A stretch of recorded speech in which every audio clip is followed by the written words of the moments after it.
Good afternoon and welcome to Omnibros Live Coffee with the Omnibros. I'm joined by Gabe Infinity Watch and Comics Guide 101. Dudes, how's it going? What up, everybody? Merry Christmas, Happy New Year, all that fun stuff. Hey, everybody. How's it and going? We were just talking about Super Sons because that's the omnibus everybody's excited about. And Gabe was telling us how fun it is. I haven't read it. I read some of the first couple of trades, but then I think we're getting a review copy from IST, and I'm looking forward to it. It's really fun, huh? Yeah, I probably should have waited for the review copy, but I was excited and I bought it immediately. No, it's great. Like I was saying, Jonathan Kent has got to be young Jonathan Kent, Superboy has got to be like one of the best new characters to come out of comics in a while. I mean, like, fuck Cosmic Ghost Rider. It's all about this new Superboy. I think it's the best new character. Super Sons is great. There's some fun family moments in there. If you're a parent, you get to kind of see Clark Kent and Bruce Wayne go through the same thing every parent probably does, or every dad does. Like, are we doing the right thing? Are we teaching our boys to grow up to not be bastards? The dynamic between Damian and Jonathan Kent, little Johnny Kent, is cool because they don't like each other. Because Jonathan is younger. I think Jonathan's like 10. And Robin or Damian's like 12, 13? He's a teen. I think he's 13, yeah. Yeah, he's a teen because there's this whole part in the series where Damian refuses to let Jonathan join the Teen Titans because he's not a teen, because he's 10. But Jonathan is taller. So there's always all these things where everyone's like, is that your little brother? Is Damian your little brother? Like stuff like that. And it just pisses Damian off. So they don't like each other. There's that whole kind of like dynamic between the two of them. They're only kind of friends because their dads work together, I guess, right? They work together. I like the stark contrast between the two because Damian's so he's basically kind of a jerk. Yeah, he's arrogant. Yeah. And I like it because John doesn't put up with it. Like, he doesn't let Damian give him any shit, you know. As he shouldn't. He's stronger than him. And it's funny because they're fighting all the time. They're literally like throwing punches and stuff at each other like all the time in the series. And if Super Sun sounds interesting to you, that's a book you can get at instocktrades.com, where you can get up to 50% off your collected editions. Loyalty discounts add 2% to that. Soon there will be an Omnibros code for the quarter, where you will get a little extra % off. Over $50 in the United States gets you free shipping. Fabulous service, fabulous packaging. That's instocktrades.com. And you don't need to know anything before reading Super Sons. You can just go right into Super Sons and read it. Right. I mean, like I said, I think the only thing you really kind of need to know is Jonathan Kent kind of came around because of Convergence. And he is the son of like the quote unquote real Superman from before the New 52. And what was I saying? Oh yeah, there's at one point there's like 2 Supermans. So you kind of just got to know that kind of idea already. But besides that, that's very hit and miss. You don't need to worry about that too much. Jump into it. It's great. The omnibus is cool. I did a review on my channel, so check that out. The only thing I don't like about the omnibus is they don't label the issue numbers. I don't like that. Yeah, so like on the back, and there's no table of contents inside the book, if I remember correctly. You get the whole like, this badass omnibus collects such and such on the dust jacket, but it's not on the inside. So when you're reading the book, it's in chronological order. Like the first book in the omnibus is Superman 10, which is like the first appearance of the Super Sons, the first time they meet up. But it doesn't tell you it's Superman 10. For a newcomer, you could just think that was, you know, Super Sons number 1 or something like that. So that's a little confusing. That's like the only thing so far that I have a little bit of a gripe with. But do it. Buy it. That's fun. Well, you guys are gonna review it. I'll hop on that review. I probably won't hop on for Silver Surfer because I haven't read that yet. Just because Oh my gosh, I love that book. It's so good. I read like a lot of the single issues that are coming out, but that was about the time where I kind of just went cold turkey and stopped getting like weekly comics. So I didn't read all of it, and then they went through that whole bullshit where Marvel like kept reintroducing or relaunching series. So that was a little confusing for me at the point. So yeah, I want to read it. The first few, I think I read the first story arc, and that was really kind of fun and cool. I think the whole book flows pretty seamlessly. That's good. Yeah, I'm sure it does flow well because it was, it's all the same. It's the same creative team to the whole series, which is really good. But yeah, I like it. I'll dig it. But I'll jump on and just hang out with you guys tomorrow about it. But I won't have much to say other than it's Silver Surfer, so I kind of have to like it. Yeah, Mitch Netzer, it sounds like there's no index either and no page, no issue numbering. So that's Gabe's gripe. Mm-hmm. That's so lazy. There really should be at least an index. Yeah, I don't know why do I have it with me? No, I think I have it in my car. Or do I have it here? I don't know. But, no, that's a dust jacket. So it must be my backpack, which is right here. Right? There we go. Yeah, so let me double check and make sure. So you got all the creators credits, and that's it. Yeah, there's no index. And then, like I said, like here's the first issue. Well, that's Superman 10, but it didn't say that anywhere on like the cover. And then like on the first page, you have a title page, but it doesn't tell you what fucking issue number it is. It just tells you it's the world's smallest part 1. So you have no idea where you're at. But that's cool. Oh, you guys want to see something cool real fast? I kind of got this a little early. But I got the Jim Lee Artifact Edition. Whoa! How'd you get that? I have my ways. So this for people who don't know is like an artist edition. It's exactly like an artist edition, but it's not full issues. But it's all like original Jim Lee artwork. Ooh! So these are colored scans of the actual original artwork, but it's all like the DC Wildstorm stuff. Like there's no Marvel, but there's a lot of Batman Hush stuff in here, which is awesome. But yeah, I'll be doing a video on this pretty soon. But that's sweet. I'm gonna spend hours looking at that. That's cool. I'll be back in 1 second. Okay. Luis is gonna go take a shit. No, come on. Emily's mom might be watching. Careful. Watch him go potty.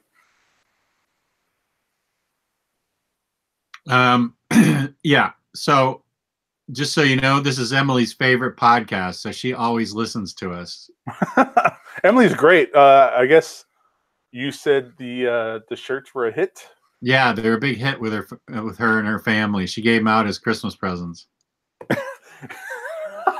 That's like I'm gonna do that to my family. I'm gonna give everybody a shirt with my face on it. Like, here's your Christmas gift. I know you're all gonna love it. I know. I really want to wear those at a convention. The I Know Emily shirts. We got to get I Know the OmniBros shirts or something going on too. Yeah. We keep talking about it, but that's speaking about it's not going to make it manifest.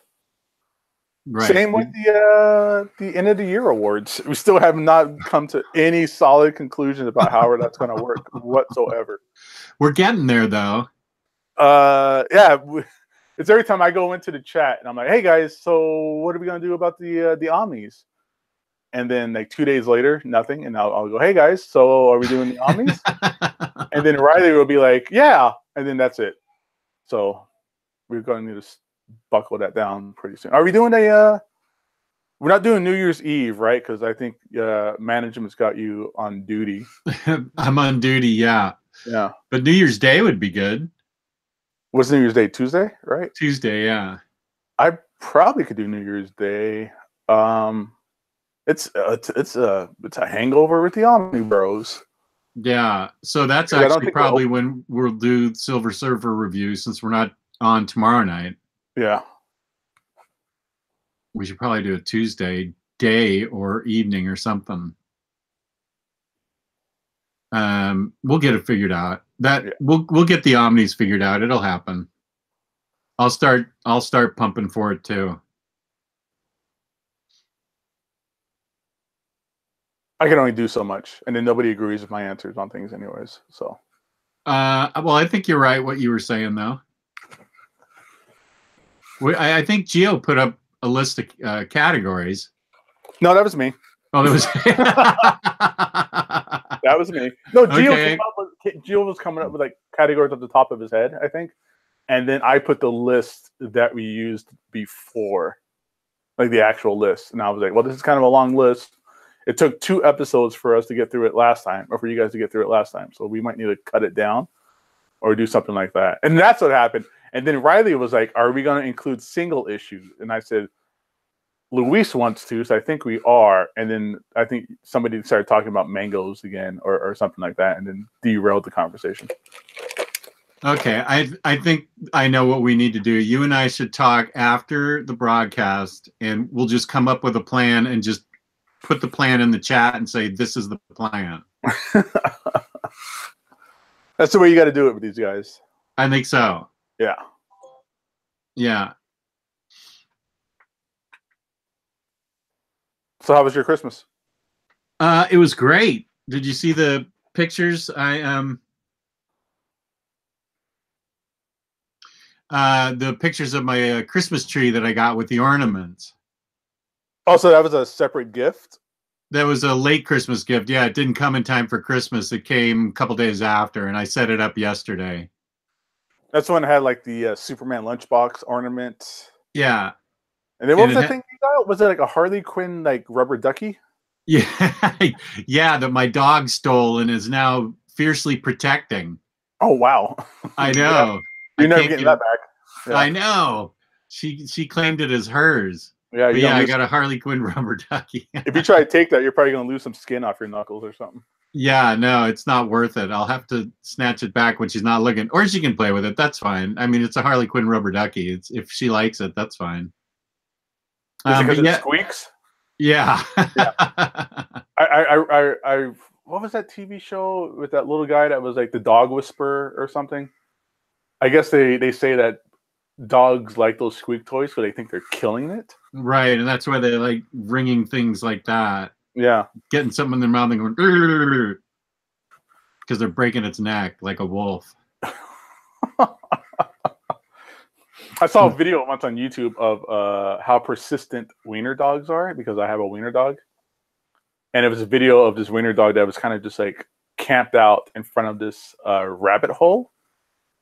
And he would just wait for like an hour for the rabbit to like peek his head out. And then he just grabbed it and just like shook it by the neck in its mouth and just yeah. Ugh.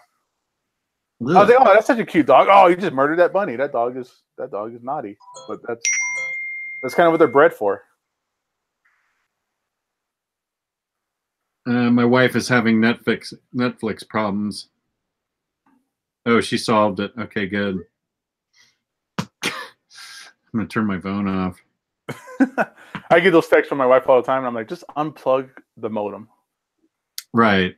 Or actually, our modem's on a light switch. I go, just hit the light switch. Oh, your modem's on a light switch? Yeah, I don't know how that happened, and I've complained about it before on the show, but I haven't moved it because it is kind of convenient. Right? I just go over there because I have DSL, so it's like this like dual modem kind of thing. Mm. And the main modem is in my in-laws' room, and I don't want to go in there and be like, hey, can I go in here and just unplug this modem for a couple minutes? So I just hit the light switch for a couple minutes and then, do it like that. Yeah, Chris Davis, Dutch Hounds are hunting dogs. They were bred for being able to burrow into like rabbit holes and badger holes and that kind of stuff. They're so cute. They are. I love my dog. She's beautiful. But there's times where she'll get to like the side of my bed and just kind of like not growl, but like whimper whimper / growl because she wants something, or she'll just keep getting in my face about something. I'm like, I don't know. I don't speak dog. I don't know what you want. I definitely don't speak German dog. German dog. My dog gets up in my lap and thwacks me like this with her paws. Thwack, thwack. And that's either she needs to go out or it's time to be fed. Yeah. That's all they care about. That's all they care about. Like, I need food or I want to go pee-pee. Yeah. Cleveland brought up Metal Machine Music. Is that the Lou Reed album? That's a scorching feedback loop for way ahead of its time, like back in the 70s, I think. This would not interest you at all, Gabe. It's just shrieking feedback. Unbelievable. It was way ahead of its time. Actually, I don't even know if it's still ahead of its time. Well, I like how you described it as bourbon, tequila, tacos, metal, and then I was good there, and then I checked out after that. I can go for some bourbon, tequila, and tacos. Yeah, Chris M. He said that he had a wiener dog that attacked their German Shepherd. Wiener dogs are supposed to be like one of the more vicious like breeds of dog. Really? Yeah, like more so than like pit bulls and stuff like that. Even though pit bulls they have that bad rap. Right. Well, so we talked about Silver Surfer and we talked about Super Sons. What else have you been reading? That's it, really. I mean, what I missed? Nothing. We were talking about Gabe's Dash Hounds. Oh, well, we got a new dog. I got a new dog for Christmas. Yeah, check out the ears on Gigi. That's my baby.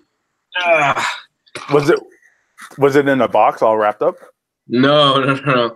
My girl, she gave me a box, and it was weighted, and inside the box it had a note that said "Close your eyes." And when she came out, she had the dog in her hands, and the dog was like in my face, and so she's my baby. Oh, yeah, Boston Terrier. It looks like Ace the Bat Hound. She's a sweetheart, man. She's the nicest dog I've ever had. That's awesome. All she wants to do is just to cuddle and to play.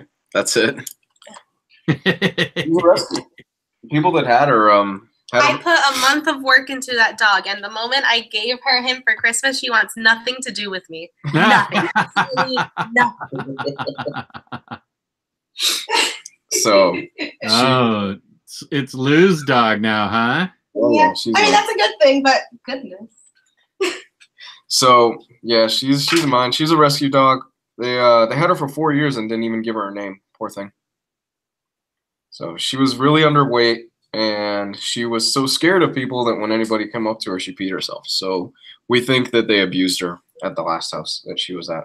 Oh, you rescued her. That's great. I'm a big advocate for rescue dogs. Yeah, we have a rescue. But what are you guys reading? What are you guys talking about? Well, we were ready to segue into what else we're reading. I'm in the middle of Batman Deluxe 3. Ooh. And it's the second time this weekend that I've cried. I cried at the end of Silver Surfer. Spoilers, I cried. And then I cried right in the middle of Batman Deluxe. Is that the wedding one? Is that the one with the wedding?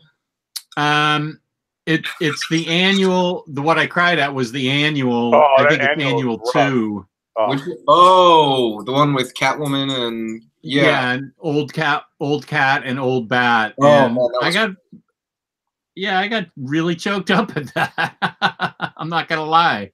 It's really good. Yeah, the whole issue is amazing. I just got done with the date at the fair. I love that.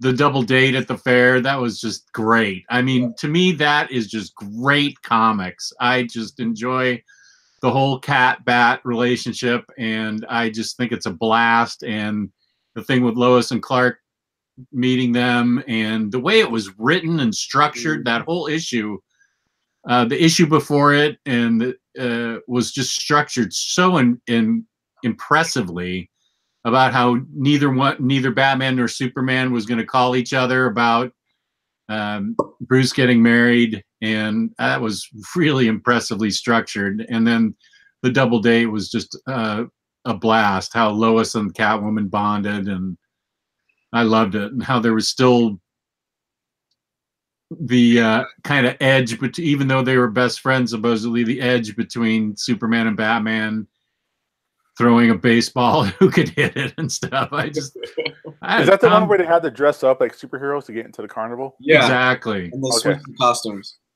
Yeah, they switched costumes, and it was great. I loved Snyder's Batman, but I think I'm loving Tom King's even more. It's got a little bit lighter feel, and I dug Snyder's a lot. Yeah. But even though there's plenty of darkness in this one, because there is a dark story. The Bane one? No, the really dark story is about the kid who models himself after Bruce Wayne. Oh yeah. Yeah, that's pretty dark. So it can get dark, but there does seem to be a little bit of humanizing going around on Batman, which is cool. You guys are just reading it in the hardcovers, right? You're not caught up on the singles? Correct. Okay. I fell off after the wedding issue because that soured the whole run for me, and it shouldn't. But it did. You should pick it up, especially the newest issue. I think it's 60 and 61. Yeah. Some guys at the store, some of the regulars came in and told me what's going on in those issues, and it's another Bane story. But oh man, and I don't want to give away too much. I'm gonna not give away too much, but Jim Gordon and Batman are not friends for like a legitimate good reason. Well, basically, Batman punched him in the face. Oh, and like laid him out. Like, okay, basically the current storyline is Bane's involved in a lot of this Batman run with Tom King. Like, yeah, he is. He laid a lot of like groundwork in like I Am Bane storyline, I Am Suicide, that kind of stuff. Because in that book, like Batman beats the living crap out of Bane, which doesn't make sense because Bane was kicking the living shit out of him, and then Batman just headbutted him, and that was it. I remember that. Yeah. So in this current storyline, Penguin has convinced or shown proof that Bane is controlling everything from within Arkham Asylum. But I guess he's supposed to be brain dead. Bane is supposed to be brain dead. So Batman breaks into Arkham Asylum, or just walks in because he's Batman. Goes into Bane's room and just starts. He's brain dead, right? So he's just laying there unconscious for the most part, and it's just beating the living shit out of him, trying to make Bane confess that he's faking the whole thing. And while he's doing that, Jim Gordon's trying to get him to stop, and he just knocks Jim Gordon out. Wow. So the current issues are really, really good right now. People told me that. I was like, I got to pick this up now. I'm going to read it. Yeah, because I know there's a lot of Bane, and not just that, but there's other. No, I'm not going to give it away, but it's a appearance by a really cool character that you didn't expect to show up. Mr. Mixie. No. Oh. It's Thomas Wayne. Thomas Wayne. You just gave it away. Oh, you were guessing.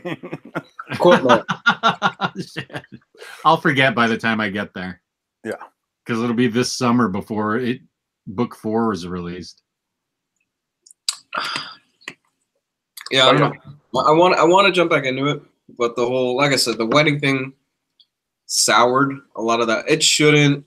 Normally, I can separate that stuff from my enjoyment. I'm like, okay, well, normally that issue didn't work for me, but that really soured the run for me because a lot of that was building up to that, and it just felt like an ass pull, and just like, what? We tricked you, and I was like, it almost felt insulting to me. That's my 2 cents on that whole thing. Did anybody read the Fantastic Four wedding issue, and did they actually get fucking married in the issue? No and yes. Okay, cool. I'm good with that. Chris Davis, I am a rescue dog. He says, hey, Omnidog, are you a rescue? I totally am a rescue. because I was a broken person before I met my wife. Oh. It turns out I had a terrible childhood. I didn't realize it until I spent 7 years in therapy, but it turns out my childhood was really not as good as I thought it was. And so, yes, I am a rescue. My wife totally rescued me. I enjoy Christmas and Thanksgiving again. The holidays are good, and this is probably getting close to oversharing. So, yeah, I am a rescue. That's awesome, Jess. Welcome to Sunday morning therapy, everybody. Sunday morning therapy coffee. Hey. So how does that make you feel? Better. Good. I can just picture Jess peeing on himself every time somebody tried to talk to him, like another person, like a dog. Not like a rescue dog? Yeah. I have never had a better dog than this one right now. I love this dog. This is great. I'm so glad for you. Yeah, it makes me what I just don't get how people can treat their pets and their dogs and stuff like that so badly. I don't either. It's the same way people treat their kids badly. Yeah, true. They're just bad people. Right. Not us three, though. We're great people. To varying degrees. We love dogs and comics. That's very true. Well, that's one thing, really. Now that you and your girlfriend have a dog together, you really get a sense of, not a good sense, but you got an idea of what it's like to have a kid. Oh no, she's mine. And where people's patience levels are with, where their patience level might be with kids. Oh man, yeah. Because if you treat an animal that you're taking care of poorly, then you're probably going to treat a kid poorly too. It's true. Well, at least you know what kind of parenting skills or what kind of parenting philosophies you have. You get that a lot with the dog. That's very true. People suck, Kristan. Is anybody else here caught up with Hellboy and all that stuff that's going on? I am not. I need to, after my cosmic read through, I'm going to pick back up on Hellboy. I know where I left off, so I need to pick back up on it. I've read very little Hellboy and very little BPRD, even though I have all the hardcovers for BPRD Plague of Frogs. So I'm tempted to get all the library hardcovers of Hellboy though. So they're ending the BPRD one pretty soon. I think they've got a handful of issues left before they end it. This is some of the best work they've been putting out. Wow. It's really good. The last few issues that have come out with bringing back Hellboy to life and them dealing with the fallout of Hell on Earth and the revelation of who, I don't know if you got this far, Jess, and you were introduced to the character of Barbara, little German girl. I'll tell you exactly where I finished. Plague of Frogs 3 was the last thing I read. I need to read Plague of Frogs 4 and then go from there, because my Hellboy volume 6 is still sealed, so I know I need to read that, and then I need to go on from there in the read through. Yeah, well, they reveal some things about a character named, I think you meet her in A Hell on Earth. Oh, okay, I haven't read it yet then. They reveal some things about the character of Barbara and what her background is and all that stuff that it was like, oh shit, it's so good. It's going on my list as probably the best. When we do the Omnis, it's probably going to be going on my list as probably the best ongoing series right now. Well, it may only be you and Ryley voting on that, because I haven't read any single issues at all. Oh, yeah, because me and Ryley are the only ones that do single issues. Yeah. Omar will occasionally do them too. I'm going to have to vote for Batman because of those issues I was talking about. Have you read? You haven't read them yet, right? Gabe? I will today. Are you going to sit down? I brought them home from work, so. Do you get to bring home issues and bring them back? Yeah. I'm not paying for that shit.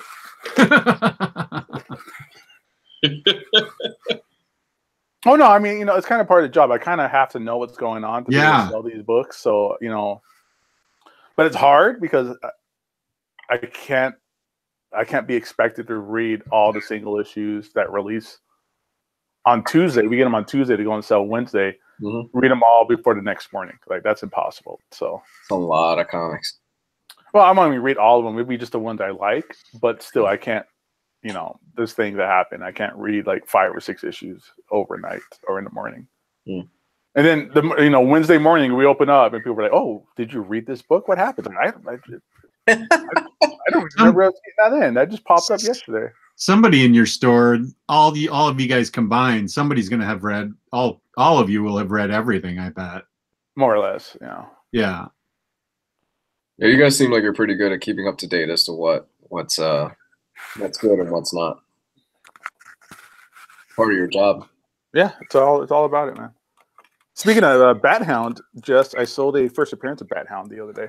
Oh, you did? Yeah, it was like I think it was a 6.5. Ooh, that's nice shape. Yeah, we got a lot of Golden Age comics in recently. A lot. We got like a whole wall of Golden Age. It's good stuff, man. It's hard to find, man. Hard to find. Did you see that at the end of Titans they introduced kind of spoilers for the post-credit scene of Titans, like the series finale? I haven't seen Titans, but I've heard it's not as terrible as I thought it was going to be. They introduced Crypto.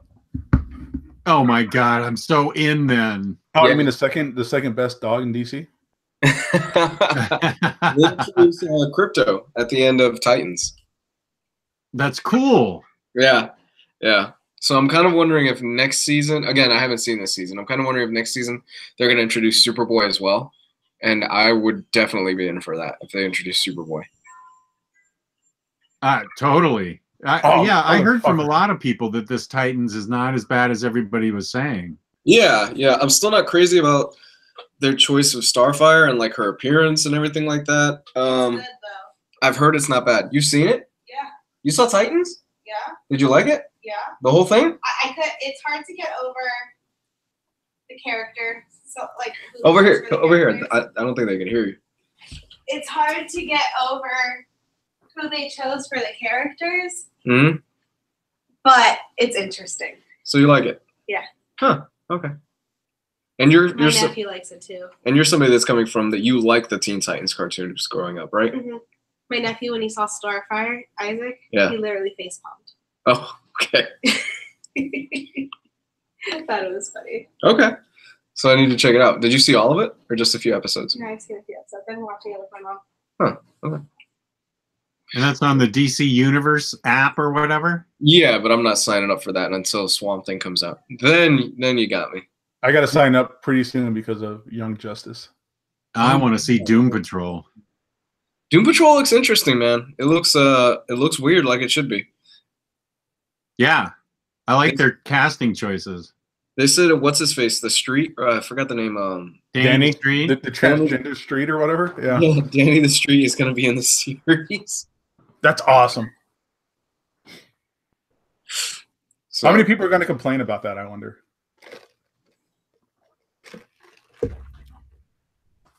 a lot of people saying in the chat, Titans was awesome. I like Titans. Keep hearing it's good. Yeah, see, that's the thing. Everybody just, of course, everybody jumps to the first decision that it sucked by just the first trailer of everything. And, it's never as bad as people really make it out to be. Except for the Hellboy. Except for Aquaman. Oh my gosh. Hellboy looks fucking terrible. I'm losing more and more interest in this as it goes. I am so disappointed in that trailer. This is going to be my Green Lantern. I'm calling it right now. Like Neil Marshall went on Facebook and like Twitter and posted, I don't know what that was, a comedy, but it wasn't what I was set out to make. And I was like, oh no. And he's the director, right? He's the director, and I'm like, oh no, this does not bode well. They're going to suicide squad the shit out of this, aren't they? Oh no. I can't imagine directing something like that and then having the studio chop it up and mix it around so it's not even something you recognize. Oh, that must be infuriating. That first trailer was just I'm sure he wasn't complaining when he cashed that check, though. Oh, hell no. Oh, no. Dark Satari. Yeah, we talked about Aquaman last week. I think we did talk about Aquaman last week. Did I you liked guys? it a lot. I said, Oh yeah, you weren't you were still asleep, I think, Gabe. did you see Aqua, bro? Gabe? Because you were Yeah, I the saw one it. that didn't want to see it. I saw it, yeah. I got tricked into seeing it. Oh, and you swore you weren't going to see it. How'd you end up getting tricked? Because everybody kept saying it was better than Black Panther. I think I liked it more than Black Panther. And I'm like, wow, geez, that's high praise. I'm going to go see it. And I was Yeah, I saw it. I loved it, and I said I don't think Jason Momoa was acting at all. I think that's his personality. I think most of his lines were just him reacting, going, huh, huh, huh, yeah, yo. Okay, I will say Killmonger is a better villain than Black Panther. Overall, is a better made film. I just had so much more fun with Aquaman. I don't know what I had a lot more fun with Aquaman than a lot of the other Marvel stuff that came out this year. What about every time they had like a discussion? Like there was two people having a conversation, and it's always that conversation that explains the storyline. You know, yeah. I forgot the name of that word. Damn it. Exposition. Yeah, it's very exposition heavy, and then all of a sudden, in the middle of the conversation, massive explosion. Every single time, it's like 4 or 5 times. Like it happened at such a regular rate. I could feel when the next one was coming on. Yeah, it was almost like a fart. Like, oh, I feel something coming on. It'd be people having a conversation. I go, dude, there's gonna be an explosion. There's gonna be an explosion. Oh, there was an explosion. I knew it. I don't know. It was. I give it like a 6. Here's my thing. Actually, I give it like about I guess we did the stupid scale thing. I think I said like an 8 or something. Yeah, you gave it an 8, and I gave it an 8.5. Yeah, I give a movie points just because if I have a really good time with it, I can overlook a good amount of bad shit when I watch a movie if I'm having an actively good time, which is probably why I enjoyed Predator so much. And that's basically what Aquaman was for me. I was able to overlook a lot of, because there is a lot that you could pick apart in that film that does not work and is not that good. But I still had a lot of fun with it, and in fact, I had a blast. Yeah, and in fact, I had more fun with it, like I said last week, than I did with Infinity War. Even though Infinity War is a better movie. Yeah, I agree with that. Wow, or I wish I would have saw it through your guys' perspective, because I had the exact opposite. You were predisposed to not like it, though. You didn't want to see it at all. I just, the reason I wasn't going to see it opening weekend was because I've had the rug pulled out from under me with almost every other DC movie, and I was just like, I'm not interested in seeing this. It doesn't look that great. And everybody kept saying how great it was. It's better than Black Panther and all this. I'm going to go see it. And the jokes were hokey and they felt flat. The CGI was cool, but like the underwater like hair movement kind of got on my nerves. Patrick Wilson? Patrick Wilson, yeah. Patrick Wilson. The blandest face in movies. Yeah, he's super bland. He just yelled every single line. Oh my! I cringed so hard during that Ocean Master thing. I am Ocean Master. Yeah, it was like that the whole time. And I was like, God. Yeah, the jokes like, oh, I should have just peed on the canister. Like that just fell flat. I don't know. The CGI was cool, but it takes more than that for me to enjoy a movie. Black Manta was weak. Yeah, I agree with that. Like they're at the beginning of the movie, they're in the submarine, and they're basically hijacking the submarine, right? They're pirates, so they're pirating the submarine, and they're killing everybody. And there's big explosions and all that. And in the middle of all that is a father and son moment where he like hands them down that family heirloom with the sword or the dagger or whatever it was. It's like right in the middle of like this war. They had like this father and son moment. It was just weird stuff like that. Hey, that's happened to me. Oh yeah? No. Okay.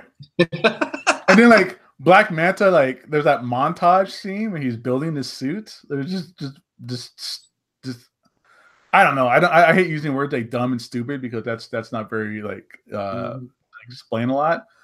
But I didn't know why he had a montage of him building the suit. I don't know how he could take this new, basically alien technology and adapt it to his needs.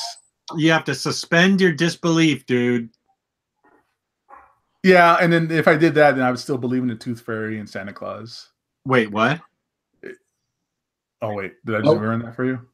I beg your pardon? Nothing? there's an 8-year-old kid watching this is going, "Oh, you son of a bitch." But yeah, it's there. It happened. I will. That montage was a little bit weird. Like he had a supervillain montage as he's putting together, and the music was clearly montage music as he's trying to put together his supervillain suit. Yeah, I don't know why he got a montage of all things. It's just montages are like supposed to. Usually, it's for like the hero learning how to be a better hero. Mira was like, unfortunately, like a very stereotypical woman character, where she's basically in that movie only to make Aquaman a better person. Like, she and Nicole Kidman kicked some ass, though. I like that. Yeah, Nicole Kidman was great. Like that whole beginning scene, like the origin story of them getting together, that was really great. And I was like, oh man, if this movie's like this is gonna be great. And then it just takes a shit turn. But yeah, I mean, she was just there. Her only purpose in that movie was to make Aquaman a better character. Like she had no depth to herself. She did have that badass wine fight scene though. The which fight? The one where she's like surrounded by wine. Oh, that was cool. That was cool. That was a waste of booze, but yeah.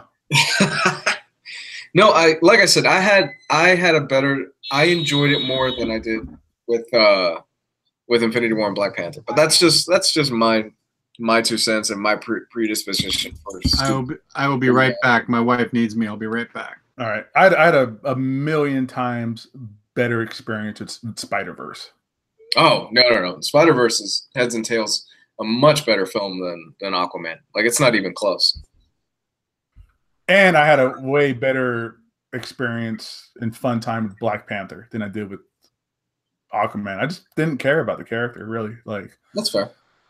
Yeah, I mean, I think he's poorly cast.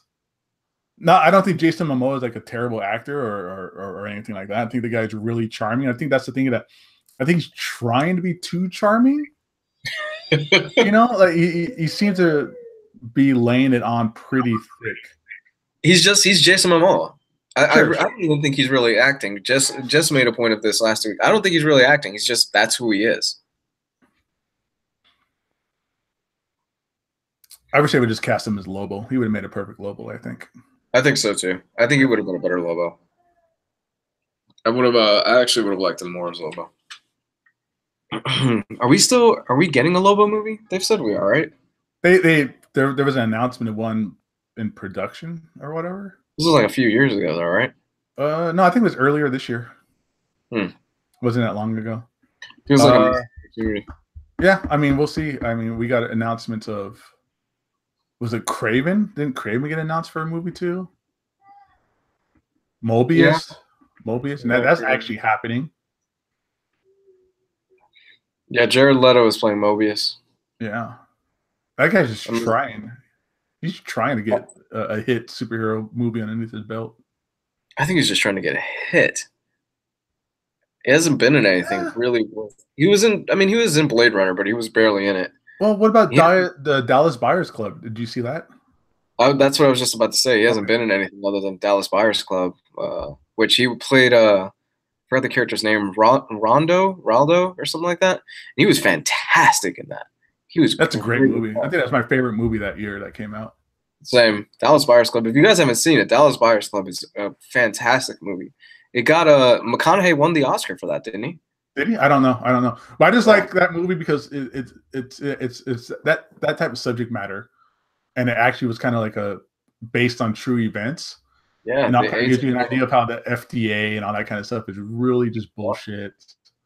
If I remember, I think it was something like the 1980s during the height of the HIV and AIDS epidemic, and people didn't know how to treat it or what was going on. Everybody was freaked out about it. Yeah, it was just basically Matthew McConaughey went to Mexico, pretended to be like a priest, came back with all kinds of the AIDS medication, I guess, whatever you want to call it. That wasn't sanctioned by the FDA. That wasn't sanctioned by the FDA because what they prescribe in America is garbage and super expensive. So Matthew McConaughey, Buyers Club is basically like everybody, a group of people getting together pulling your money together to be able to afford like cheap medicine, and that's what that's all about. And it just kind of like how that's quote unquote illegal, and how the FDA was going after him. It's a great movie though. It is. It's very heartwarming. Jared Leto, however you pronounce his name, he tears your heart out, man, towards the end. Oh, the whole scene with that, like him and his dad. Oh my gosh. Yeah. It's such a good movie. Yeah, I've been going back and I've been kind of trying to watch like classic films or stuff that I've missed in the past few years. Like I've got Milk on my list. I've got King's Speech. I just saw for the first time Unforgiven. I saw Schindler's List. I'm trying to go through and watch classic films. My girl and I, we have to sit down and watch The Shining because we both haven't seen that. Oh, you haven't seen The Shining? I've never seen The Shining. Are you aware of it? Like have you read the book or anything like that? No. I know it's a Stephen King book, but that's about it. And I know in the book he uses a croquet mallet, and in the movie he uses, I think it's an axe or something like that. So that's about the extent of what I know about The Shining. And yeah, Shining is great. I mean, it's Stanley Kubrick, so it's the shooting on it is great. Like the lighting is great, all that kind of crazy stuff. You can go a little bit deeper and kind of dig into some of like the on scene or the on set kind of like theatrics that were going on, where apparently there's a lot of weird shit. I mean, not so much like weird shit, but apparently Stanley Kubrick, just to the point where he wanted Shelley Duvall's character to be as mythic as possible, where she was terrorized and she was really kind of sickly, and he apparently Stanley made it a rule that nobody was allowed to be nice to her on the set. What? So this, and if you know anything about Kubrick's filming, his films take like years to film sometimes. Kubrick was a crazy fuck, is what it was. So for the longest time, I mean, let's say it was a year and a half worth of shooting, everybody on set was made to ignore her, treat her like shit, just so that she would have that negative like energy that came off on the screen. Which is pretty fucked up because that stuff probably could have fucked her up mentally for a while. Yeah. No, I still have to see 2001. I have the 4K. I just haven't seen it. I was planning to watch it during my Christmas break, but I'm out of contacts and I'm fucked right now because my insurance won't cover me until March, or I go to Target and pay $75 for my contacts. So I'm like, I was like, what do you mean by contacts? Oh, like contact lenses. Okay. Yeah, so I'm fucked right now, or I'm trying Hubble. Like that subscription service where they send you contacts and stuff like dailies and stuff like that. They sent me a pair for $3, but I'm still waiting for that shit to come through. Yeah, it's a pain. I just want to get laser eye surgery at this point. What about just glasses? Well, glasses are expensive, even with my insurance. They are. What? You're gonna get LASIK? I want to. I'm tired of having to wear contacts and stuff like that. Oh, wow. You're going to let them go at your eyes with lasers? Good luck. I've been tempted to get LASIK myself, but even like when I was younger, like when I was your age, Louise, I thought about getting it, but people told me like you should wait till you're a little bit older, like in your 40s, because that's about the time when your eyesight starts getting really bad, Yeah. So there'd be no point in getting LASIK, I guess, from what I was told, to get LASIK at a young age because your eyes are just going to naturally deteriorate a little bit as you get older anyways. That makes sense. Well, the thing is, I can't see far away. Up close, I'm good. It's far away. I can't see anything. Yeah, I'm the same way. To the point where at night, if I don't have contacts or anything in my eyes, my girl has to drive because it's just not safe. There's my boy Nash Villains. What's up, Raph? I had coffee with him yesterday. And he's going to be in the DC area.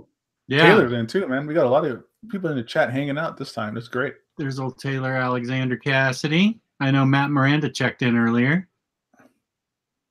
So how was your coffee with Raph? It was good. It was very enjoyable. He's a darn good guy. I really liked him. We spent about an hour chatting and getting extra fueled up on Starbucks coffee at about 5:30 in the afternoon. Oh man! So it was fun. Yeah, I enjoyed meeting him. We were just talking about The Shining, Jess. The Shining. How did we get there? I have no clue. All I know is that me and my girl still haven't seen it. Oh, because Oh you were my talking about God. movies. You were talking about movies that you haven't seen, like classics. Oh yeah. She said now And- she's saying she's seen it. Like, if you watch The well- Shining, I would also suggest seeing, when you're done with it, try to check out the miniseries that came out. There was a miniseries? There was a miniseries that came out like in the late 90s. It came out, and it's a lot more adaptive to the novel. Yeah, Because The there's a lot of Shining stuff is like way they couldn't do in The Shining. Like outside of the hotel is not only is it like that maze made out of bushes or whatever, but there's also damn it, I can't think of the word. My vocabulary is slipping me. When the bushes are made to look like animals, apothecary, is that what it's called? In the book and in the miniseries, those plant animals come to life. Oh, And terrorize, the hotel and his name Jack. Yeah, and terrorize Jack and all that stuff too. So oh yeah, Nash Villains, you're right. Watch Room 237, which is like the making of the Shining movie. is it a documentary or like a movie? It's a documentary. Hmm. That's when you start getting into the stuff I was talking about earlier, Luis, where Stanley Kubrick told everybody to just be a dick to Shelley Duvall the whole time, and how he made her stay up, up and not sleep for days at a time, and jacked up shit like that. Since we're kind of on the subject of documentaries, Gabe, I know you love documentaries. I got two for you that you should check out, man. What is it? The first one is on Hulu. They have a great documentary of this old wrestler, Jake the Snake Roberts. I don't know if you remember him from the 80s. I've met him. You met him? Yeah, he did a signing at this comic book store I used to work at a long time ago. Yeah, it's got you want to talk about somebody that completely fucked their life up to hell and back. It's a great documentary, and you see how DDP, Diamond Dallas Page, he basically takes him through recovery and brings him back from the brink of just death. It's a great documentary, man. I think I might have seen that because they talk about because his daughter that he had no relationship with, and now at his late age, just late, the end of his life kind of thing, he's trying to create a relationship with her now. Yeah. If you've seen the movie The Wrestler, a lot of it is based on Jake the Snake's life. Yeah. That guy, like I said, he did signing at the store I used to work at, and somebody was in the bathroom and he had to pee really bad, so he just went to the back and just pissed in the rocks in the parking lot. Awesome. Yeah, like on the side of the dumpster kind of thing. I remember that. Yeah. Grizzly Man. Isn't Grizzly Man the guy that basically decided to live with grizzly bears, and at the end of the documentary he gets eaten because he decided to live with grizzly bears? Yeah. They turn on him. Yeah, who could have seen that coming? And the other one is on Netflix. I don't know how much you guys know about bodybuilders, but you don't really need to know. It's on a bodybuilder called Ronnie Coleman. It's a great documentary seeing what happened to Ronnie Coleman, who was huge in the 90s and the early 2000s as a bodybuilder, and seeing where his life is now to the point where he could barely walk. It's great stuff. So you guys should check those out. You can barely walk now, huh? Yeah. And of course, there's Icarus, which I don't know if you guys seen that as well, which deals with steroids and Russia and the Olympics and stuff like that. It's great. Icarus is also another good one. Okay, Nash Villains, tell everybody at Third Eye I said hi. It's a great comic story. You'll love it. They've read everything in there. Everybody knows everything about every comic book in there. Grab my charger. Well, it looks like I'm being left alone. Okay, here's your chance to see what I did this morning. I brought it down. We went to see an exact replica of Air Force One, which is at the Gaylord Hotel. Anybody in Washington, D.C. should go see this. You can tour it, and it's set up exactly like Air Force One. It's really cool. And then here's Omnidog's family. They took a picture of us walking down the stairs from Air Force One. So there it is. Did you do the Richard Nixon? That's who. Here's the picture. I just waved. I didn't do the peace signs. I should have. Damn it. Damn it. Missed opportunity. Wasn't it? What about did you do the Lyndon Johnson? I just waved. So you didn't do the Lyndon Johnson? I did not. You didn't fall down the stairs? If you had I think that was Gerald Ford. Was it? Whatever. If you had a one of those guys. If you had a piece of toilet paper stuck to his shoe, it would have been the Trump. Yeah, it was really cool. It's a gigantic 747 that you get on board and take this audio tour of at your own pace. This is kind of like the Hall of the Presidents at Disneyland. We the people. I know somebody that helped make those animatronics. Oh, really? Mm-hmm. My brother dated a girl that worked in that department. That's Is she a cool. creepy, twisted person? Because anytime you see animatronics like that, it's weird, like Chuck E. Cheese. She helped design the animatronic for Donald, for like the presidential thing. She said she hated every second of it. Oh my gosh, he's in it? He's in it, yeah. Well, he's a president, so he's in it. Does his hair have its own mechanics? Chris Davis, yes. Next time you're in Virginia, let's have coffee. Looks like Nashville is trying to find comic shops or directions to comic shops. There's some good stuff out there in your area, right, Jess? Like there's a bunch in Baltimore. He's going to Third Eye in Annapolis, but Baltimore has several. Really, I found tons of stuff in Baltimore. There's one that Fariha and I went to where I found a stack of out-of-print stuff for people. Nice. Yeah, it was fun. I need to go on a hunt for some out of print stuff that I found out was out of print. Yeah, your warehouse. Yeah, maybe I'll double check there. I did find an out of print omnibus there, but I didn't really care for it, so I just left it there. It's the Roger Stern Spider-Man, but like the DM cover. That's right. The DM cover where he's like taking the mask off. That's a good one. Yeah. What was it? The first Silver Surfer Epic Collections out of print. The When Galactus Calls, I think is the title of it. I didn't realize that was out of print. So I'm going to have to look for that. Here's a good question, and I read the book and I can't remember because I'm me.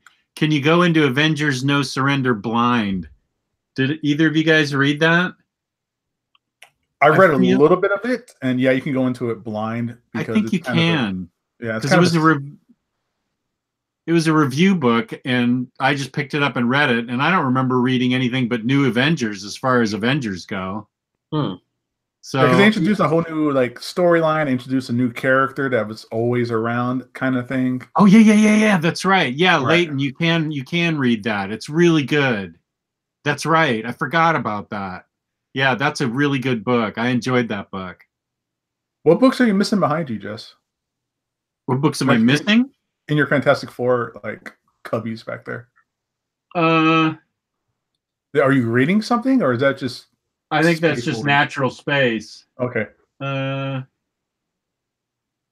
see you don't have the Mark Waid Fantastic Four on the book. I don't. I hung on to the oversized hardcovers. Yeah. You know what? I think John Byrne's run was in there, and I think I sold him because I didn't think I was into him. And now Omar tells me that's the best Fantastic Four run. John Byrne.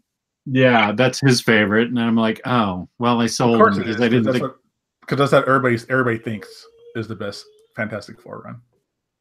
Well, I personally love the Hickman Fantastic Four. That was marvelous. Yeah, that's great stuff. I just got the John Byrne ones. I got the DM covers too for Volume 2.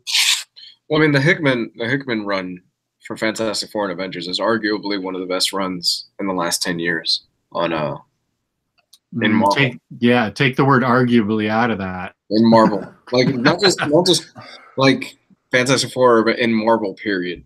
Yeah. It's Hickman plays a long game. If Yeah. you guys think about Hickman's like, Marvel style, it's arguably some of his best work. Period. I mean, even outside of, I don't know. I still don't think he's topped himself though. His what now? I still don't think he's topped that run. Like he's still gonna say all that stuff is great that he's doing right now. Whenever the hell that comes out, but he hasn't topped it. Like East and West is great. Manhattan Projects is great from what I read of it. His early stuff, like Nightly News, is really good. Like Dying was it Dying and the Dead? Dead and Dying? I forgot what it was called. Oh yeah, Dead and the Dying or something. Yeah. Yeah. And like only like 2 or 3 issues came out. That was really good. But that Fantastic Four run is just it's hard to really put into words. Yeah, it's just a whole different experience. I mean, do you consider that and his Avengers Secret War stuff like a separate run, or do you kind of make that a cohesive storyline to yourself? In my mind, everything is one giant story. Yeah, me too. Because everything builds upon everything else. Right, because that's what I was thinking. Because it's really his Avengers run is really just the end of his Fantastic Four story. Right. Because all that stuff touches back. You can read just his Avengers and Secret War stuff, and you'll get a solid, really great experience. But if you go back and you do like the Fantastic Four stuff, throw in some of that Secret Wars, Secret Warriors stuff as well, then you really get like a full meal. You get a full like 25-course meal out of it. It's all connected. Yeah, I think Secret Wars ties up an awful lot of Fantastic Four stuff in it. Yeah, if you like that kind of stuff, you just like kind of reading the story, going, "Oh, they're talking about this. I want to go back and read that." Yeah, Hickman's entire Marvel career basically is great for that. Even if you get into like the Shield hardcovers and some of the Ultimate stuff, that's all really good stuff too. And you're gonna start off with Hickman's Avengers, thinking, "What the fuck is this guy talking about?" It makes sense. It's gonna make sense, and it's gonna come together.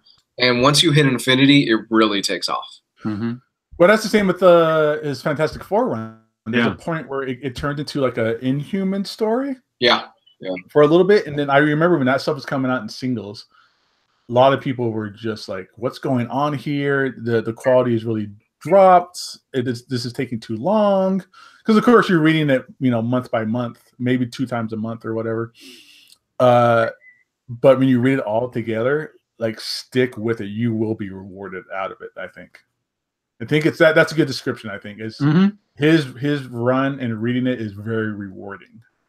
You get a lot more out of it than just a good story. You get you feel accomplished. Yeah. I want to do that goddamn run. Like I'm going to read the whole thing like you guys did. I didn't get around to doing that yet. Oh, mind-bendingly good. Because I went out and found all the Infinity Universe stuff. The Shield, like all that stuff was at the warehouse. I found that stuff at the warehouse and bought it. I want to do all that stuff, but that's going to take me forever. I know. I'm not a fast reader, and I don't have a lot of free time for it. But yeah.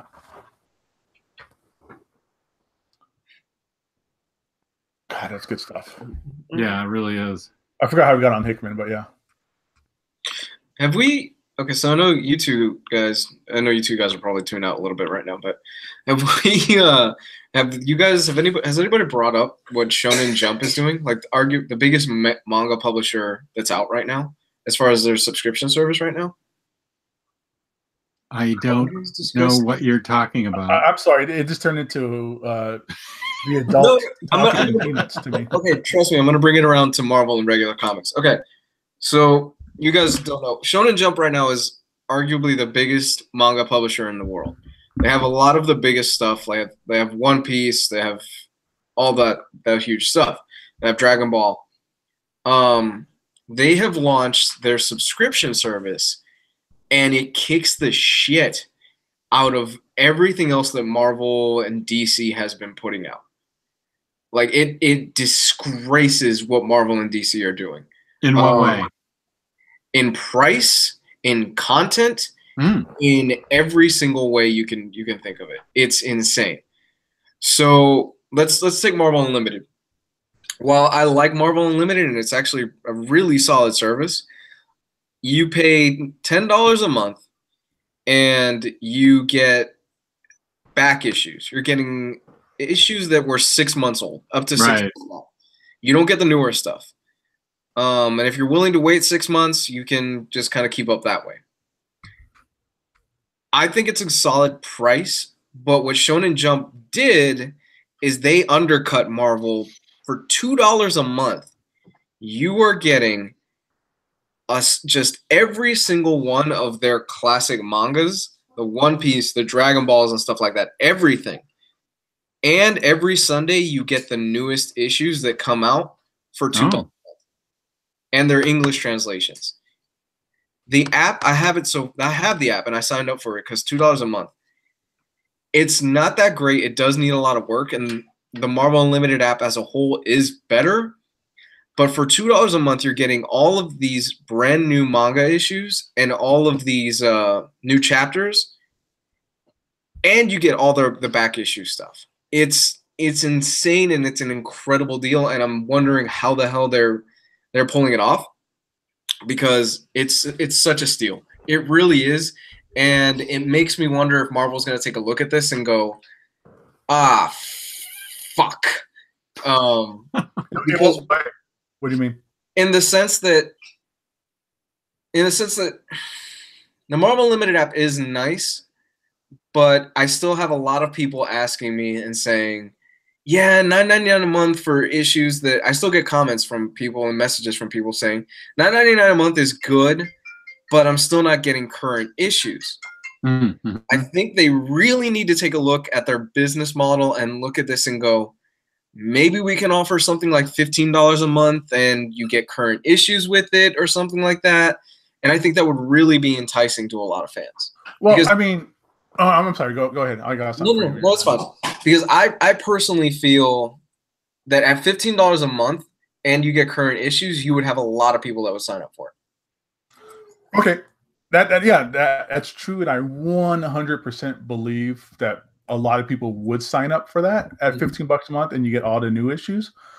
But here's the thing that Marvel and DC have to take into consideration that I don't think Shonen Jump or Viz or whomever has the same type of concern. The retailers. Yeah. If Marvel was to do that and offered all new issues, that's the reason there's that 6 month buffer, so that way stores have time to, buy their books and sell them to their customers and all that kind of stuff. That's Marvel and DC's way. Well, DC doesn't have a platform like that, but that's their way of still supporting, quote unquote, their real customers, the people who actually support their comics or the retailers. So if they did that, it would shut down the retailers, which would probably kill the comic market in general. Oh no, that's fine. If you're somebody who lives in an area that you don't have a comic book store nearby, or your comic book store is just shit and all that, I understand people going digital. But if they were to do that, yeah, every comic book store would start shutting down, because nobody's going to pay the people who are readers.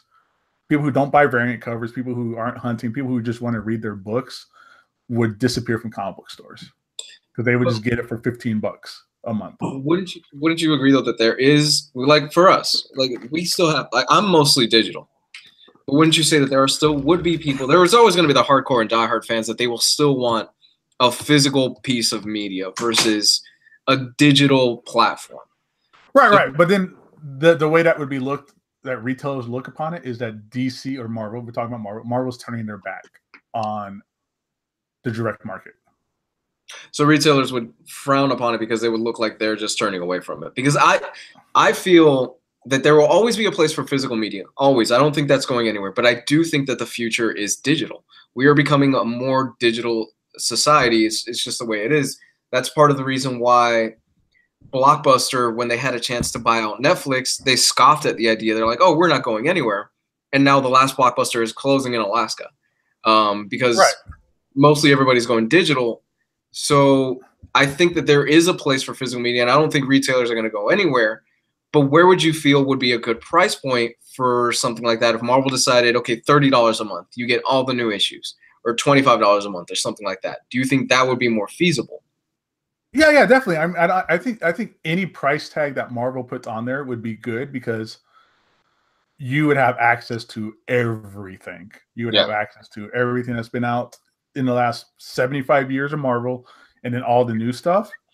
But same with Blockbuster, comic book stores would disappear. Yeah, guaranteed, 100% they would disappear. Unless you're a store probably like Torpedo, where our main bread and butter is like back issues and collectible comics and stuff like that. But if you're a store that's marginally surviving on your new comic sales, they would disappear. 100% they would disappear. Because for $15 a month, it would be stupid for somebody not to sign up for Marvel Unlimited at that point. It's the same with Netflix. You're kind of dumb not to be a part of the Netflix craze because of what you get out of it, and that's why Blockbuster disappeared. Nobody, even Redbox, you know, that's kind of a dying breed. You know, nobody really cares about physical media for new comics unless you're a high-end collector and you have to have all the new books and stuff like that. But comic book stores will 100% disappear because those digital sales would do a lot better for Marvel, because Marvel has to make tons of money off of that because they don't have to distribute through Diamond, they don't have to pay a distribution fee and all that stuff. That them charging, even like now when people buy their digital comics off of Comixology or whatnot, they're still paying full price, but that's all going to Marvel for the most part. And that's where you will see the end of the LCS. That's where you will see the end of anything to do with new comic readers. Yeah. I think if you did all digital, I think you would lose new comic readers for the most part. And you would end up siphoning through the old timers. We'll probably just stop getting comics as well. The big guys will probably stay around, like your Torpedoes and your Midtowns and stuff like that. But it's the little guys that would be hurt the most. Right. It's the ones who have back issues and stuff like that. And it wouldn't be like, you know, it would have to be back issues from the early Copper age, going down to Bronze, Silver, and Gold. Like no one would, or it'll be just key issues. You know, like nobody would need like a Spider-Man 316 physical copy if you can get it, you know, as a digital copy and stuff like that. But 300s, you know, you can always still sell like Spider-Man 300s and stuff like that. But you know, do you have a business that can do that kind of stuff, or would it all just turn into comic book stores? Would all just turn into little booths at swap meets? There will be, and then that's why I think, in order for Marvel to stay around, is why they're still supporting the physical store, and that's why DC has not done their own version of the MCU, Marvel Comics Unlimited.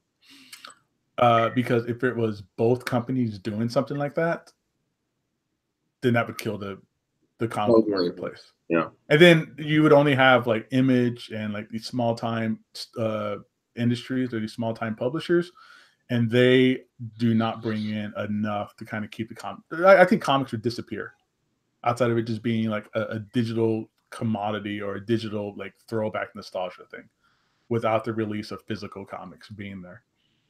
Well, no, I mean, my name is Gabe, and thank you for coming to my TED Talk. Well, no. I mean, I actually agree with you. I think that if local comic shops do end up disappearing, you could kiss physical comics goodbye.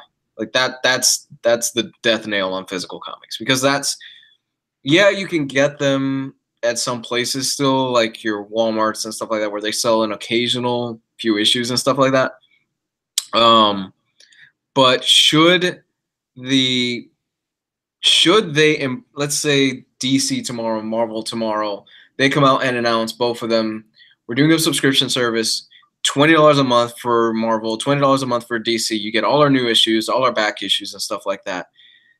I think you are correct that I think that would be the death nail for a lot, and I mean a lot, of physical retailers. You would have a lot of small retailers go, well, shit, this is pretty much going to be it. You will always have that diehard subscription fan base that, like we've talked, that prefers physical media. Hell, our group, the Facebook group, is just strictly pretty much physical media. Like a lot of those guys, every Tuesday, when they go to our lovely sponsor, In Stock Trades, where you can get new books up to 50% off every week, they go on there and they'll order 4 or 5 books every single week. And some of them and a lot of them will do blind buys. But you are correct in the sense that I think once they embrace that and go full digital, like they do a subscription service like a Netflix or something like that, it's going to be the death nail for a lot of retailers and a lot of smaller retailers. But like I said, I do think that the future is digital, and that's true. That's just unfortunate. I mean, think about it like this. Let's say Netflix or Hulu or another streaming service comes out that offers a similar type of business plan, where every week all new released movies you would get as a part of that streaming service. Every single release of a new movie. So on Tuesdays, that's when new movies come out, right? So on Tuesdays, you get Venom that came out already. You get, every new release. Then you would see those things disappear from like Walmart and Best Buy and Amazon. The physical stuff would disappear. Oh, absolutely. There's no point, unless you're somebody like yourself, Luis, where you want the 4K experience. Right. And again, you and that community of people, that would not be enough to keep physical disc fluid for mass market. Oh, completely not. No. So that would happen. Your 4K disc would disappear too. Oh, absolutely. No. And the thing is with 4K disc is that we talked about it, the compression and the streaming service and the amount of bandwidth that you would need to actually get it to where it is on physical media is just not there. It just isn't. And I am somebody that I see the writing on the wall, and eventually we will get there. And physical media, it's going to take a dive. We're seeing it a lot with GameStop. GameStop is going on. They are hurting right now because a lot of people, their bread and butter is that trade-in service, the used game trade-in service where people buy the used physical media. And if you see their shelves, it's just stocked full of crap. And people don't want to buy physical media. They'd rather just, I forgot what the study was released. I heard about it the other day. They would rather the convenience of just being able to click buy now on a digital service and having it download automatically and being ready. For example, the Spider-Man game. At midnight, it was ready for me, and it was already installed on my hard drive. I just had to hit the X button, and I was ready to go. So there is a level of convenience there that I think a lot of people are starting to embrace. And, yeah. So. Well, imagine PlayStation. The PSN did that. Yeah. You paid $50 a month, and you got every new released video game. That's what Xbox is doing right now. Are they? Yeah, with the Game Pass. Well, it's not every new released video game, but it's with Xbox Game Pass for I think it's like $10 a month. You get every Microsoft Studio exclusive game that comes out. So this past year there was Forza. Next year there's Crackdown, the new Gears of War and stuff like that. That's going to be included with those $10 a month. You get those games. Wait. There's a new Crackdown coming out? Yeah, next year. Oh my God. I love Crackdown, man. Those games are fantastic. Yeah. And what they've done is actually really smart. So they've got this thing called Game Pass where $10 a month, you get all of these different video games that you can play them as much as you want. And yeah, they interchange and they rotate them out. But all their exclusive stuff, like their Gears of Wars, their Crackdowns, their Forzas, all that stuff you get for those $10 a month. Yeah, I don't see why anybody would buy those games then. Physically. Exactly. No, I agree. I signed up for it the minute they announced it because I'm like, oh, fuck, for $10 a month, I'm not going to go out and buy a $60 game anymore. I'm just going to sign up for that. That's pretty awesome. Yeah. It is. It's a good deal. I think it's a good deal. But, wow, people are really passionate about this in the chat. What are they saying? Just like digital is environmentally friendly. Yeah, I haven't used Redbox in years. I can't go digital on comics, though. I got to have physical in my hands. I don't know how many subscribers Marvel Unlimited has. Yeah, they don't announce those kind of numbers. No, they never release that stuff. No. Same way Netflix never announces, how much subscribers they have or their ratings or whatever. Yeah, that's where I'm at. You know, let's move on because I think we've beat this horse. Let me give a shout out to Charlie Rogers, who in the Facebook group liked every single picture of my Christmas tree. So thank you. And every ornament that I posted. Thank you, Charlie, for taking the time to like every 14 of them, 16 of them, whatever it was. He liked every single one. That meant a lot to me. Thank you. Jimmy Owen says he has Game Pass, but all it did was took a percentage off new games. Is it? I think he's getting Xbox Live Gold and Game Pass mixed up. Because Gold will take a % off of new games. Game Pass is, and it's not every new game, Jimmy Owens. It's Microsoft exclusive games, like the stuff that's developed in-house by Microsoft. Yeah. But see, imagine if somebody did you with all new games for like $50 a month. Huh? I didn't hear you. If somebody did that, if somebody did a subscription service where for like $50 a month, you got all new games the day they were released, GameStop would disappear. Yeah. Games would disappear off of Walmart shelves. GameStop is on the out. They are gone. Within the next 10 years, they are done. Well, I don't know the story behind it, but I would suspect that a lot of that, because like you said, their bread and butter, if we were to assume correctly that their bread and butter is used games, which it probably has to be. I mean, it's been like that since I remember trading in Nintendo 64 games at GameStop years and years ago. I think people have just kind of caught on to their bullshit pricing. Oh, it's horrible. Yeah, it really is. To like trade-ins, and people have gotten more. There's other platforms out there. There's eBay, there's Craigslist, there's OfferUp, there's Facebook. There's probably 100 other different like online websites that I'm not a part of. But yeah, people can get more money selling that stuff on eBay, Craigslist, and stuff like that, as opposed to trading into GameStop. You go to GameStop and the joke is they'll give you like $3 for like a new game. Well, you can easily sell that new game that's used that you played and didn't like, or that you beat and you have no interest in anymore, on Craigslist for probably like almost full retail. If it's a $60 game, you could probably get $50 for it, or $54 out of it, or $45. So there's a lot. That's probably what's killing them. And another big thing about them is pre-orders. Oh, yeah. You don't have to worry about pre-orders anymore. Pre-orders is a joke. Because if you don't have a GameStop, guess what? I'll get it from Amazon, or I'll get it from like the 25 Walmarts in town, or I can just download it. Yeah, because there is no difference. Like with the comic book or a novel, there's a total, completely different experience you get reading a book in your hand as opposed to reading it on the screen. Oh yeah. But a video game is basically the same exact experience, whether you download it or you put the disc into the system. Yeah, no, there is no taking away the feeling of having a physical media. Like there just isn't. I will even admit that. I love digital, but there really isn't anything taking away from actually having a physical piece of book or a physical comic or something like that. You just can't take that experience away. It's like music. It's like music right now. I mean, where do you go to buy a CD? I don't know. I'm literally asking because I don't think there's CDs are out there really anymore. Because you have things like Spotify, you have things like iTunes, you have things like Google Play. Well, I mean, and you have things like Torrent. Jess will attest. Jess will attest that there are record stores still out there. And well, yeah, Gabe took me to comeback. Right. Sure. If you want to buy like vinyl, because that's kind of that's a totally different experience listening to something on vinyl, buying a vinyl, having a vinyl, as opposed to like something like a CD or something like that. Yeah, and vinyl's a real niche market.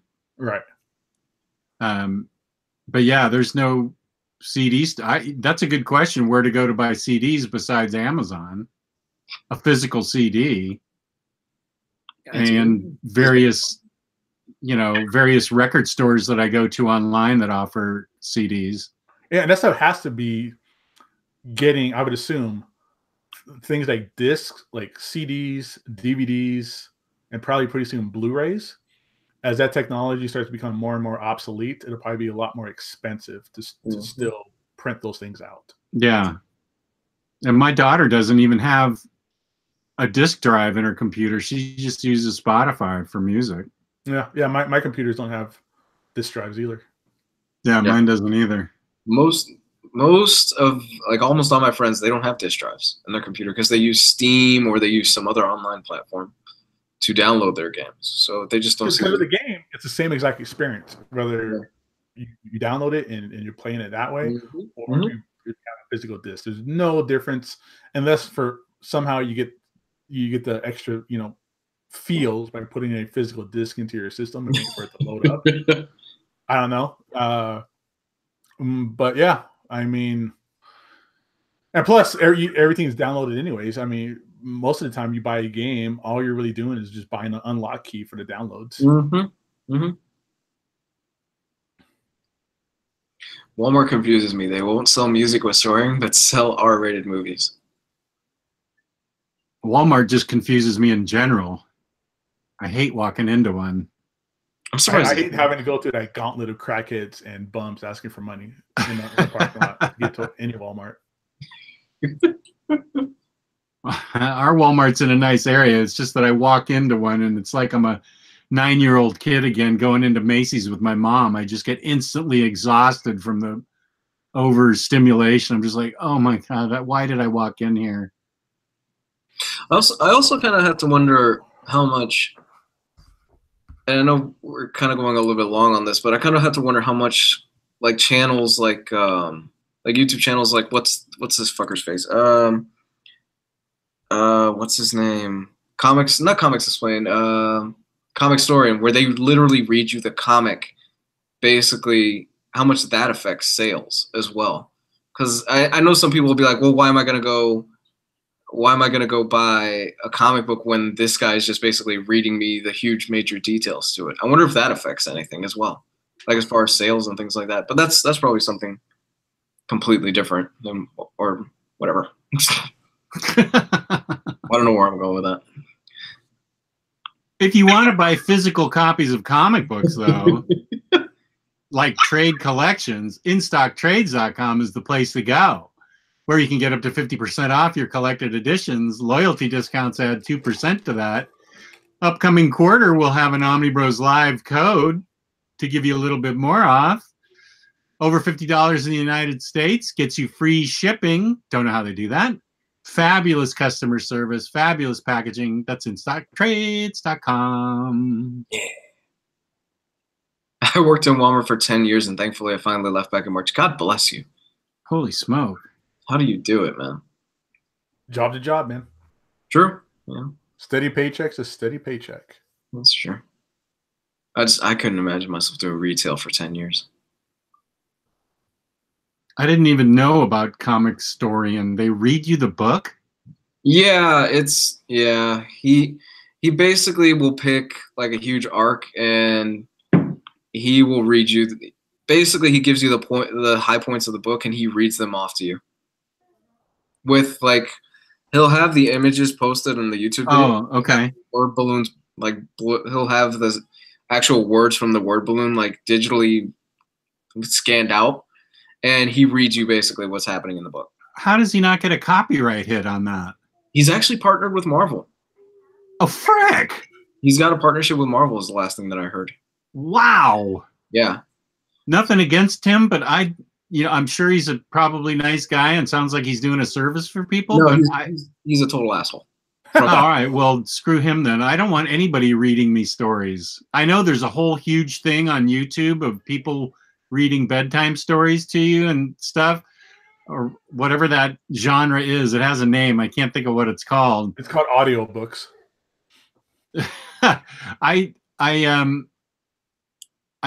Well, yeah, that's true. It might be good for blind people. That's sure. Cool. Yeah, that's true. But that's not something I'd be into, having somebody read me. I think he's able to circumvent the copyright thing because the words aren't really on the screen. All he has is the images, and he's the one basically reading and paraphrasing a lot of what's going on. Okay. Well, I don't. That's not for me, but good for him. It's not for me either, and neither my dog. ASMR, that's right. That's what it's called. I learned about that from Howard Stern. All right, guys, I'm stepping out. I'll see you guys around. Okay, thanks, Bye, Gabe. guys. Yep, have a good one. We can do another 5 minutes, right, Jess? And we Sure. can call it. So any last you can find Gabe on Gabe Infinity Watch on YouTube and Instagram and Twitter or something. I think just Instagram. But don't try and be his friend on Facebook. He won't accept it. Whoop. Are you still there? Oh, okay. Thought I was on my own. What were you saying? I was just saying where they could find Gabe. Oh, okay. So any last minute questions, get them in while we're still here. We can. Oh, sorry. No, I was just gonna say we can stick around for another 5 minutes. That's fine. I think it's been a pretty good episode. Yeah, we're talking about a lot. Follow Gabe's Twitter. What's Gabe's Twitter? Do you guys know? I don't know. Probably Gabe Infinity Watch. I don't know. Charlie Rogers says, I can honestly say that it was a pleasure working for Walmart for probably the first 5 or 6 years. Oh, cool. That the company changed so much in the last couple of years, and now it's just a horrible company. Oh, that's nice to hear. Jimmy Owens, have you played Red Dead 2 with your daughter yet? Jimmy Owens, I'm sorry to say my daughter found it boring, and so I'm playing it by myself, and I haven't got out of the prologue practically. We're in town right now. I'm in town, but my daughter got bored with it, and we're playing Horizon Zero Dawn instead, and she loves it, and so do I. That's a fun game, man. Yeah. Yeah, I know. I agree, Jimmy. I find it amazing. I'm really into it, but it didn't go fast enough for her. Horizon Zero Dawn is just more to her taste. She wasn't digging Red Dead Redemption 2, but I dig it. So there's that. I agree, it's amazing. Which one?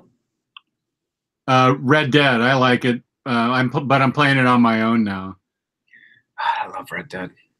Yeah. Oh, so good. Is Fear Agent worth buying? Don't want to read superhero comics. Had enough of superhero comics. Fear Agent is awesome. Without a question, I can give you. It's so good.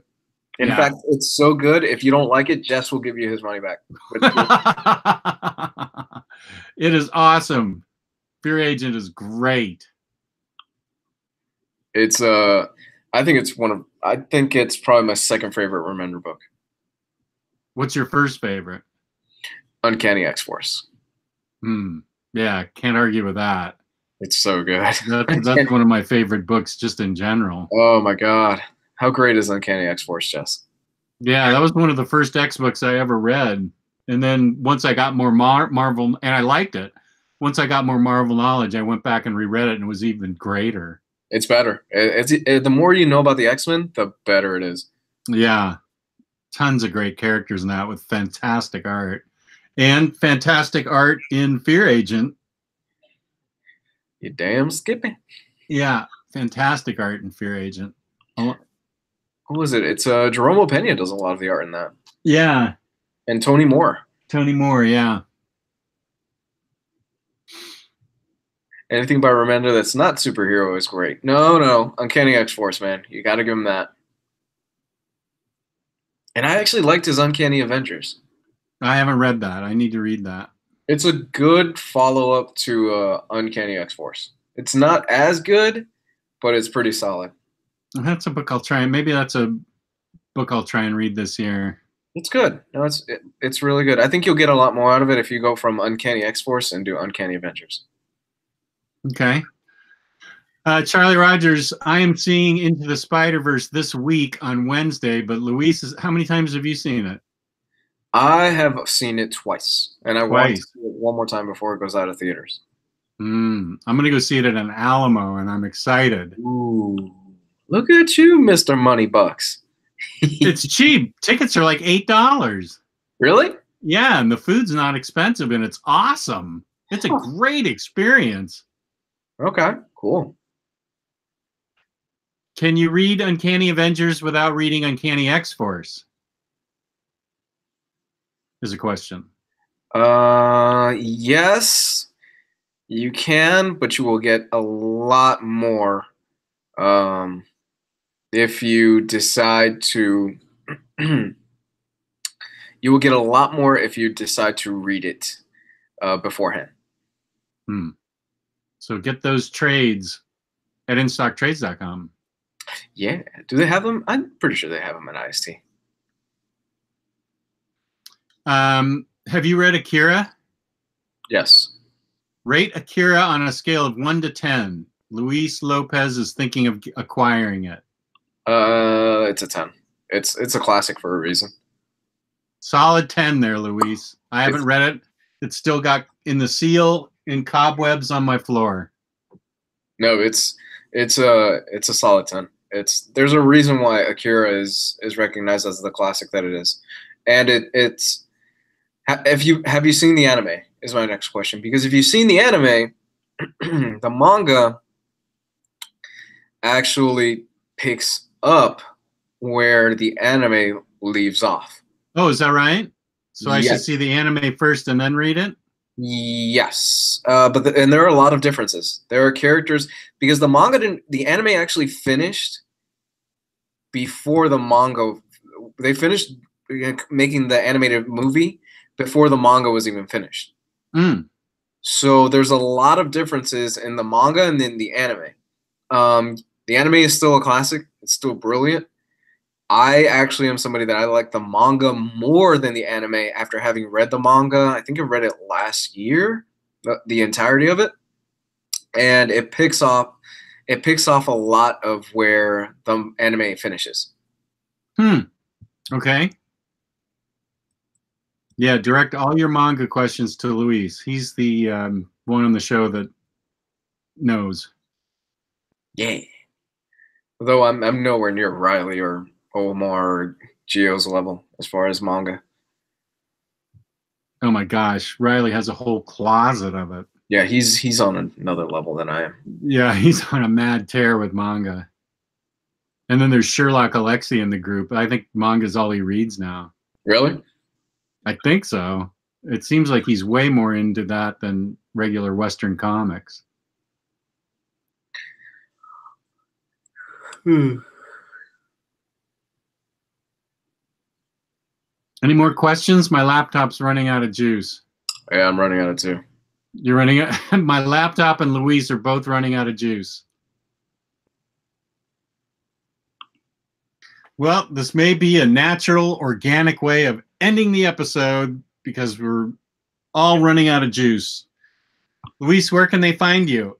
Ladies and gentlemen, you can find me at Comics Guide 101 on Facebook, on Twitter, and all that other stuff. I have another week off of work, so I'm going to try to squeeze out a video for you guys out there. So yeah, maybe I'll get something done in the next week, rather than just sitting on my ass and watching movies and playing video games and reading comics. Jesse Saywet says, can you post more on Instagram, Jess? Yes, I will. I'm so bad at that. Jimmy Owen says, nice shirt, Jess. Thank you, Jimmy. I appreciate that as a Christmas gift. And John Williams is reiterating that you need access to finish Uncanny Avengers. That's true. You do. Okay, so keep that in mind. Whoever asked about Uncanny Avengers, that you need access. And you can find me, Omnidog, on Omnidog's Vault on YouTube, where I am lacking. I haven't been doing jack. I have because of Christmas. So I have to get more videos up on YouTube, and I need to do more posting on Instagram at Omnidogs_Vault.